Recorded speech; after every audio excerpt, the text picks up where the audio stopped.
Okay, we're back. Take two. Number one key to Ascension. We've already shared that. So it's harmony. Yes. And Max is going to share with us his definition of harmony. So as I was saying, the harmony is whenever each in their expression and experience is resonant unto themselves without dissonance or disruption to others. And I say it that way to account for there being individuals, right? In unity, when everyone's dissolved into oneness, it works fine to have the resonance unto the whole itself without having to account for each individual like in that way. And so if you are transitioning into unity, into that type of experience, that type of realm or consciousness, then that is functional to like release all that. But in polarity, to have harmony, it's a bit different. And so yeah, go ahead. Yeah, and so that's why I talk about opening harmonious space so that each has that space for their own resonance, right? And yeah, because I was saying, again, this is take two, in case you missed the first attempt. I was saying that, well, how is that even possible to have harmony then? Because, you know, we trigger other people get triggered. So in order to have harmony, everyone has to be completely integrated with their shadow and have no more triggers left. Yeah. And that's Ascension. Yeah. Yeah. So in polarity, how does harmony work? Tell us about this space. Right. So again, this goes with the idea of the number one lesson, which is not reaching, right? So each being centered with themselves. In their own energy. And that even goes into each part of yourself being centered and not reaching to other parts of yourself. Ooh, right. Say more about that. So again, this is the whole idea of integration, is you're not reaching for your other aspects or your other lifetimes or these things, but you're bringing them into center and integrating and being whole with them. And each are of their own expression, right, of their own resonance and experience, but it is in balance, in flow with the rest of the self, without the dissonance or disruption. So that's an illustration of harmony as part of the integration process. Actually, I have a story about that. Okay. Can I share my story? Yeah. So for a long time, I would leave sort of subconsciously, usually during sleep. I would leave to go retrieve parts of myself, parts of my soul aspects, or, you know, just different pieces of myself that I've left in other realms or realities, dimensions, whatever. And I'd, you know, wake up in the morning and just be exhausted. So that's not harmonious. Yeah. I had to learn how to stay here, how to stay on planet Earth, and allow myself to receive those aspects of myself, those parts and pieces that were missing. And it's been a lot more harmonious since I've been doing that. So that's interesting, because I'd never really thought about it the way that you said that. Well, and anytime you reach for something, you're extending out of center. You've taken some of your energy out of your core, right? To do something, to attain something, to, you know. And so that, in a way, dilutes your potency for manifesting, for creating, for flowing. And in that also impedes, you know, your ascension process. The ascension, because ascension is, again, all about raising frequency. And so you don't want to diffuse or disperse your energy. You want to culminate and culture it, right? Into culture. Right. And then, again, with harmony, playing into sacred geometries, right? Playing into, you know, the resonant frequencies, playing into, it's all about the space between each individual in their collective experience, right? It's all about space, because that's the difference between harmonious sound and music and dissonant is the space between the sounds. That's the only difference. They can, you know. Interesting way to think about it. Well, let's talk about this in terms of practicality, like living everyday life, sharing space with someone if you live with your significant other or, you know, just a family or a housemate or whatever it is, and you trigger someone or you get triggered by them. This concept of having space can be really helpful because it can simply mean that you take some time away from that person or situation, deal with the trigger, do your inner work around it, and then rejoin that person or environment, and there's harmony. And a lot of it is non-physical, right? Yeah. So all about the energy. Right. So taking space, you know, emotionally, taking space mentally, taking space energetically, taking space, you know, however, with time, right? Setting time aside for yourself, or, you know, physical space, obviously, distancing, having some time apart, letting so those are all different ways of introducing space to dissolve those experiences of dissonance or disruption, right? Because the idea is to have resonance unto yourself in your expression experience without dissonance or disruption. And when you come together, have it be of an expansion, not of having to reach into other energies to try and balance things, right? So that's why, again, with the integrating. Describe that a little bit deeper. I know you know exactly what you're talking about, but just give us a little bit more information about that, because that's really important. Right. So, I mean, the classic example is the codependent relationship, where two people will lean on each other a lot for filling certain energies instead of addressing those parts of themselves and being whole with their energy, and then what they share is an expansion or an excess of either of their individual energies. So it turns from something that would be sort of a vampiric cycle of codependency into an expanded collaboration. Like even if, say two people were in a relationship and one person, or one or both people was triggered, one person takes space to deal with it. Yeah. And then they come back and maybe they haven't completely dealt with it, so they seek validation from the other person. Yeah. Or maybe the other person hasn't dealt with it, and so they seek validation from the person who has dealt with it. And so that's reaching. And that gets into giving away your power, because the person can either give you what you're asking for, or they can deny it, and then you go into a more constricted space, and you can get frustrated, you can get angry, you can feel... And that's not harmonious. You can feel disempowered, right? And so, again, the not reaching goes along with the harmony. If you didn't watch that video, by the way, the video we're referring to about not reaching is called The Number One Lesson in the Universe, I think. And that's on Facebook if you scroll down on my profile for a while, or it's on YouTube, you can find it. Yeah. And so with this concept of ascension and harmony being that number one key, the integrating of all parts of your physical body and having them in harmony, all parts of your mind, all parts of your emotions, all parts of your energy body, all parts of your past lives and parallel aspects and realms and realities. The more you can have these energies in harmony, in congruence, and working together, right? Or at least being free of disruption, so that each in their expression has a greater potency for manifesting. The manifesting of that ascension experience is amplified. Right? So that's mechanically why harmony serves ascension, because it's removing all the impedances to those energies and empowering each part of the self to rise and expand. Beautiful. So if you guys, by the way, if you guys have questions, please put them in the comments.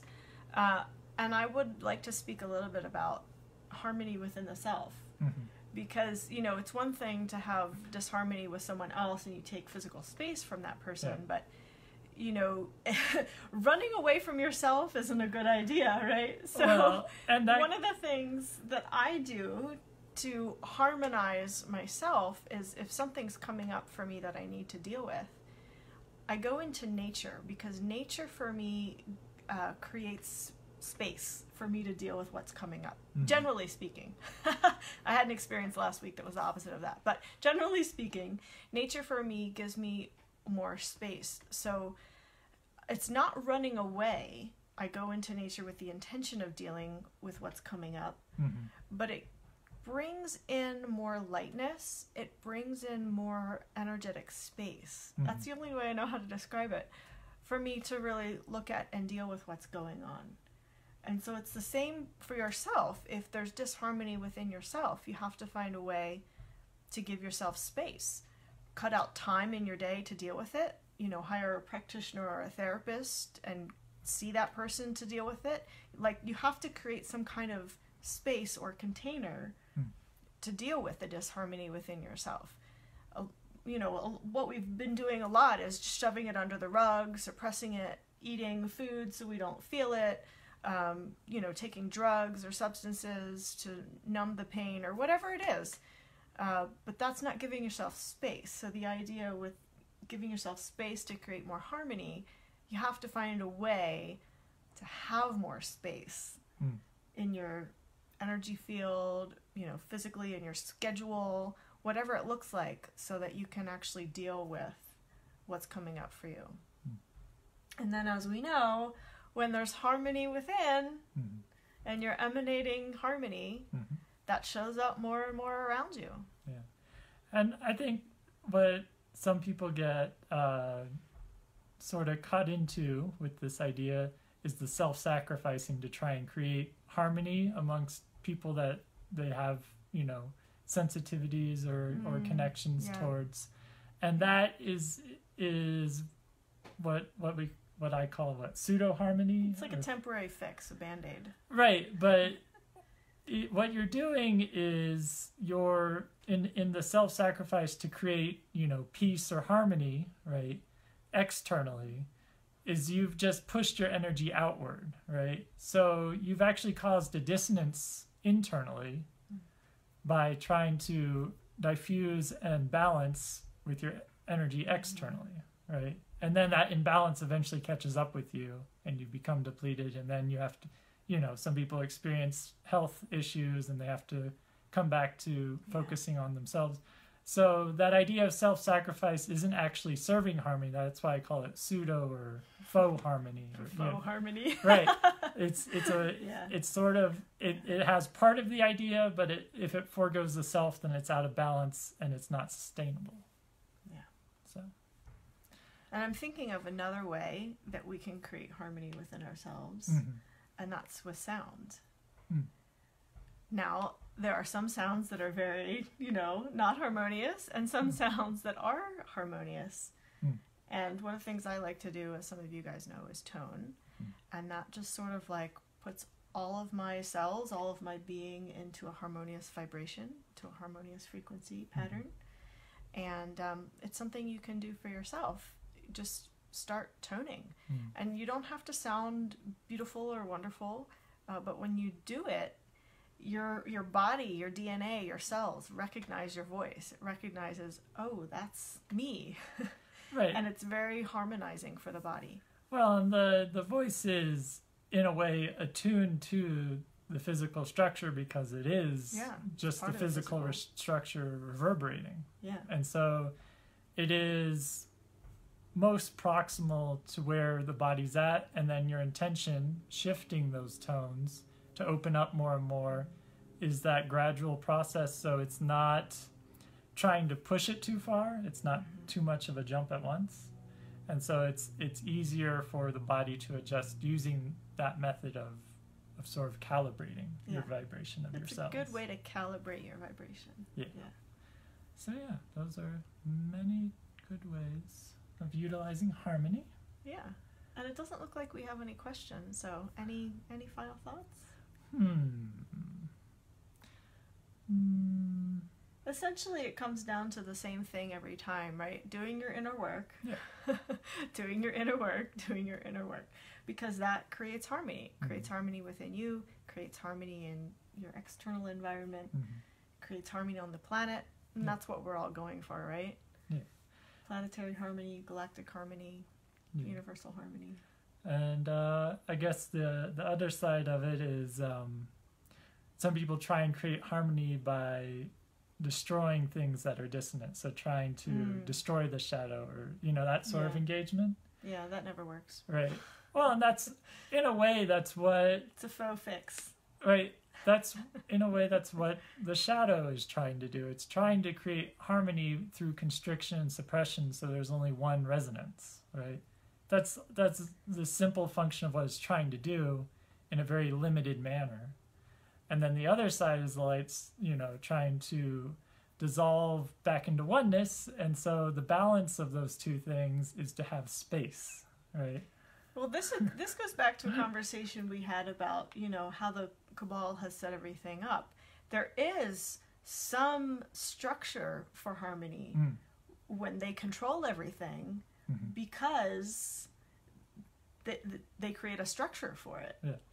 So without structure, there is, in a shared experience where there is individuality, the different creation resonances at full capacity, full power, everyone in full expansion, causes dissonances which are the purest of discomfort and shadow and chaos and pandemonium. And so from that condition, the next sort of process or evolution is, the quickest solution is constriction and suppression of others until they figure out a more stable, more harmonious way to navigate. And so that's why we talk about the harmonized matrix or structure of harmony. Right. So a different pattern of how life structures. Yeah, that's a very interesting, you know, very interesting things to think about. But I have, for you guys, those of you who are maybe struggling a little bit with getting harmonious within yourself, the new CD that I just published and released. It's actually not in physical form yet. It's in digital form on my website. But if you go to susiebyler.com/products, you can purchase the digital version, and it's 70 minutes of toning, celestial tones, and the didgeridoo to help you internally harmonize so that you can have an external harmonized experience. And the other way you can get that is by joining the Creation Temple as a sacred creator or any level of paid membership. And when you do that, you get all kinds of other goodies too. Meditations, the first Didgeridoo Deep Sound Healing CD. There's DNA activations, all kinds of content that you get access to when you join the Creation Temple as a paid member. So if you guys are interested in that, you can find those on my websites. And we're also having our retreat here in Sedona on November 8th through the 11th. We're going to get that 1111 portal. 1111. We're going to utilize that portal energy to fuel our creations. So the retreat's called Codes of Creation. You'll be getting lots of information about how to create in your life. We do have a question. Okay. Would you take a risk over being balanced? Do you understand that question? I'm not sure I understand that. It could be about taking a leap of faith over having a comfortable sort of status quo. Oh, okay. That might be. Well, then my answer to that is absolutely yes. I do that all the time. Right. But then there's also the question of, is the risk, you know, because risk can sometimes turn out very traumatic. People do experience that. So what is the balance of that, right? Navigating that. That's up to each person, I would think. I mean, you have to know yourself. You have to know if you're willing to take the risk, if you're willing to receive the amazing consequences on the other side, or deal with the tragic consequences that occur from the risk. Like, you have to know what you're capable of and how much you're willing to risk. So it's about trusting yourself. It's about trusting yourself, knowing yourself. And not reaching. Yeah. Yeah. Because if you're not reaching, then you don't have the expectation, you don't have the, you know, capacity for, you know, if it's rejected or you don't get what you're wanting, you don't go into you know, lack or disempowerment or these things because you're not reaching for it. So it's being centered, not reaching, and then trusting yourself, and really feeling into what resonates with you in your expression and experience. That's why I say it that way, with the harmony. Yeah. So this person says that they asked the question because now it's time to change. So if it's time to change, then you got to take a step forward. Look, any step forward is a risk, right? You know, like, we don't know what's going to happen when we take that first step, but and you know what happens if you don't take the first step. You sit there and stagnate. So you might as well take the first step. Then you could say it in the opposite direction. The risk is not expanding, not growing. What's the risk of standing still? What's the risk of not moving forward? Yeah. I would rather take the risk to move forward than to risk stagnation, because I know what stagnation looks like. I've been there, done that. I would rather move forward and see what's on the other side of that and deal with whatever shows up. Yeah, because I know I'm powerful enough to handle whatever shows up. Anything else about harmony? I think that's good. I think we've covered a lot. Okay. I appreciate you guys being with us, and thanks, Lars, for the questions. And much love to you guys. We'll see you in the next video. May you find harmony with all parts of yourself. Beautiful. Yes. Indeed. Mwah. Much love.